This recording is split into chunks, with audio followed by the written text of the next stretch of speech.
நேற்று வந்து சீமான் வேற மீட் பண்ணியிருந்தாரு சிஎம். ஆமா, சீமான் வந்து டைம் கேட்டிருந்தாராம். ஏன்னா முத்து அவரோட மறைவுகளை கலந்துக்க முடியாம போச்சு. அதனால வந்து நான் வரதுக்குள்ள எல்லாம் முடிஞ்சிருச்சு. அதனால நேர்ல பார்க்கலான்னு வந்து வீட்ல வந்து பார்த்திருந்தாரு.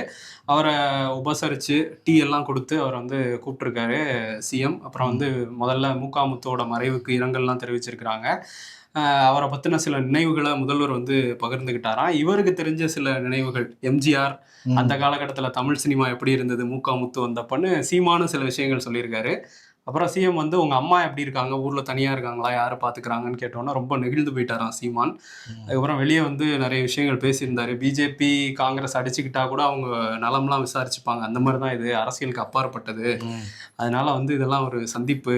அதுலயும் ஒரு பிள்ளை விட்டுருக்காரு. என்ன சொல்லியிருக்காரு? காமராஜர் இறந்தப்ப அண்ணா ரொம்ப அழுதாரு அப்படின்ட்டு இருக்காரு. ஆமாமா. ஆனா என்னன்னா, காமராஜர் இறக்கிறதுக்கு 6 வருஷத்துக்கு முன்னாடி அண்ணா இறந்துட்டாரு. ஆமா. அது வந்து மிஸ் பண்ணிட்டாரு. திரைக்கதை அதுக்கப்புறம் வசனத்துல ஒரு சின்ன மிஸ்டேக் ஆயிப்போச்சு. சின்னவா அது?